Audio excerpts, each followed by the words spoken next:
Hello សួស្តីបងប្អូនគ្នាស្វាគមន៍មកកាន់វីដេអូថ្មីមួយទៀតដែលវីដេអូនេះនឹងបង្ហាញបងប្អូនគ្នាអំពីរបៀប write program Mi 11 Ultra ពី version ចិនទៅ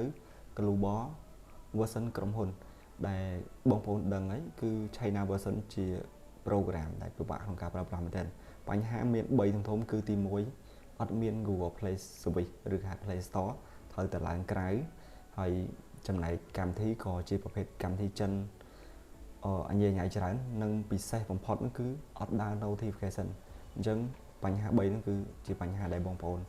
មាន Xiaomi ដែលជា version ចិនហ្នឹងចង់រាយទៅ global គឺ3ហ្នឹង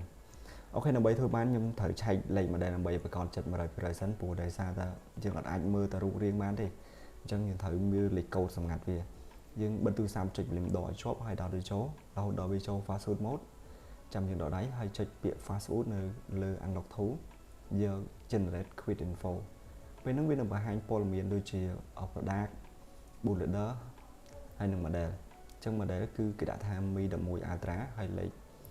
product វាគឺ star អញ្ចឹងខ្ញុំវាយពាក្យ star មកនៅត្រង់កន្លោង search នៅក្នុង unlock to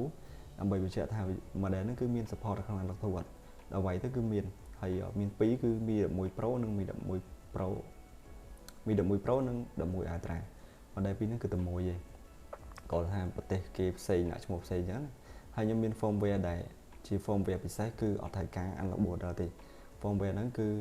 បងប្អូនអាច write direct ចូលទៅក្នុងទូរស័ព្ទមកមិនបាច់ត្រូវការ unlock ទេហើយខ្ញុំទាញវាមកដាក់នៅក្នុងត្រង់ Mi Flash load firmware ខ្ញុំផាសទីតាំងដែលខ្ញុំបាន copy ហ្នឹងចូលហើយចុចពាក្យ load អូខេបន្ទាប់ពីចុចពាក្យ load ហ្នឹងគឺ firmware គឺបានទាញចូលទៅក្នុង unlock to ហើយនៅត្រង់ model ដែលគេដាក់ថា server ហ្នឹងគឺខ្ញុំបាន create វាហើយខ្ញុំចុច create era LP មួយទៀតការពារបើសិនជាមានជាប់ account Google ឲ្យវាដាច់ទៅជាមួយផងហើយបន្តមកទៀតគឺយើងត្រូវការចាក់ test point ឬក៏បងប្អូនមាន tool ដែលអាចបញ្ជាពី fastboot មក Qualcomm បានយើងក៏បញ្ជាមកឥឡូវខ្ញុំបញ្ជាពី fastboot មក Qualcomm ហើយដើម្បីឲ្យវា score ទៅក្នុង computer ហើយនឹងចាប់ដើមរាយចុចពាក្យ flash ពី fastboot ទៅ Qualcomm ហ្នឹងគឺសំដៅថាយើងអត់ត្រូវការដល់ក្នុងក្រោយទេយើងត្រូវទិញ credit ដើម្បីអាចបញ្ជាវាពី fastboot មក Qualcomm 4008នឹងបានហើយបើសិនយើងអត់ចង់ចំណាយលុយទេយើងត្រូវការដោះក្នុងក្រោយសម្រាប់ទូរស័ព្ទដែលជាប្រភេទ model ខ្ពស់ថ្មីអញ្ចឹងគឺយើងដោះក្នុងក្រោយមានរំលាស់ស្ដាយព្រោះកាលណាដោះទៅវារៀងចំហយើងបិទយ៉ាងណាក៏វាមិនស្អាតដូចអាស៊ីនវាដែរហើយមុខងារជំរាបទឹកនិងការពារធូលីដីហ្នឹងក៏វាបាត់បង់ទៅតាមនឹងដូចគ្នាអញ្ចឹងយើងសុខចិត្តចំណាយលុយបន្តិចដើម្បីបញ្ជាវាទៅវាប្រសើរជាងអូខេឥឡូវវាកំពុងរាយខ្ញុំដាក់ speed ឲ្យលឿនតិចដើម្បីបងប្អូនរងចាំយូរសម្រាប់ firmware នេះគឺដូចគ្នាបើសិនជាបងប្អូនត្រូវការទិញក៏អាចទិញបានគ្រាន់តែតម្លៃខ្ញុំនឹងប្រាប់ទៅតាមហ្នឹងហើយបើសិនជាបងប្អូនអត់ចង់ទិញទេចង់ឲ្យខ្ញុំremote ឬក៏រាយឲ្យគឺអាចតាក់ទងមកបានដូចគ្នាតម្លៃគឺល្អមែនតើអូខេឥឡូវគឺបានចូលចិត្តហើយគឺជាប្រភេទ global version ពេញលេញហ្មងគឺអត់មាន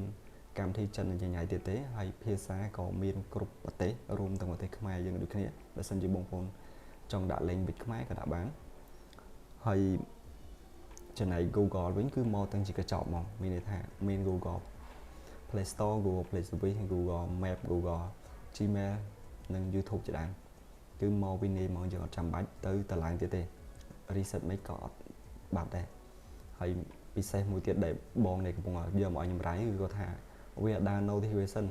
សំដៅថាគេឆាតមកឲ្យអត់ដឹងទេអញ្ចឹងឥឡូវអែមហើយលែងមានបញ្ហាហ្នឹងទៀត